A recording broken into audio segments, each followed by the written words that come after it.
आज आमे शुणिबा समाज रे घटुवा जाति प्रथा विषय रे एक सुंदर गल्पटीए।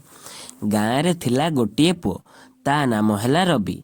से पढ़ारे मध्य भल, स्वप्न मध्य बड़ बड़ देखे, किंतु गाँव रे किछि लोक सबुबेले ताको मने पकाई देउतिले, तुमे एई जातिर, तुमर सीमा एइठी, तम घर एइठी, तम एक घर किया। रवि चुप रहुथिला, किंतु तार मन रे लोकंकर कथार अग्नि जलुथिला।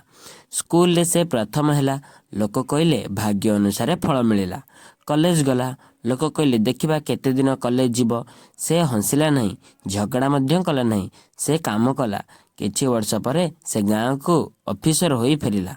सेई लोक जे ताको जातिर मापुथिले, आज से माने ता सामना रे दाउथिले। रवि केवल गोटिए कथा कहला, जाति मोर परिचय नुहे, परिचय मोर परिश्रम। मन रखंतु, जन्म आम हाथ नुहे, किंतु गंतव्य आम हाथ। से दिन ठारू गाँव प्रथम थरे लोके बुझिले, जाति नुहे योग्यता बड़।